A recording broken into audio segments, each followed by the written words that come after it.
વઢવાણ શહેરના રાણકદેવી મંદિર ખાતે પાળિયા પૂજન મહાઆરતી કાર્યક્રમ યોજવામાં આવ્યો હતો, જેમાં રાષ્ટ્રીય સ્વયંસેવક સંઘના ધર્મ જાગરણ સમન્વય પાળિયા પૂજન તેમજ મહાઆરતી પણ કરવામાં આવી હતી અને આ સાથે ઐતિહાસિક વારસો જાળવી રાખવા માટે સરકાર પાસે સમારકામ કરવાની પણ માંગ કરવામાં આવી છે। છેલ્લા 4 વર્ષથી રાષ્ટ્રીય સ્વયંસેવક સંઘના ધર્મ જાગરણ દ્વારા છેલ્લા 4 વર્ષથી નવરાત્રિ દરમિયાન પહેલા શનિવારે આસો સુદ નવરાત્રિનો પહેલો શનિવાર આવે ત્યારે અમે મહા રાણકદેવીના મંદિરે મહાઆરતી અને પાળિયા પૂજનનું આયોજન કરતા હોઈએ છીએ, જેમાં અમારે વઢવાણ શહેર, વઢવાણની આજુબાજુના શહેરના લોકો અને બધા લોકો આવી અને મહાપૂજા કરે છે અને આરતી કરે છે।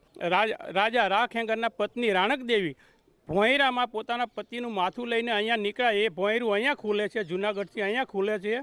એ અહીંયા પછી અગ્નિ સંસ્કાર કરવાની વાત ચાલી ત્યારે રાજા વાઘેલાઓએ ત્યાં કંઈક મનાઈ કે કોઈ ઈચ્છા ન દર્શાવી અને એના કારણે સતી રાણકદેવી નારાજ થયા અને એમણે શ્રાપ આપ્યો અને ભોગાવામાં પાણી ઘટી જાય છે। આજની તારીખે ભોગાવામાં પાણી રહેતું નથી, પણ પછી લોકોએ વિનંતીઓ કરી એટલે 24 કલાક પૂરતું પાણી રહે છે। આ મંદિરની જીર્ણોદ્ધાર કરવા માટે અમે સરકારને વિનંતી કરીએ છીએ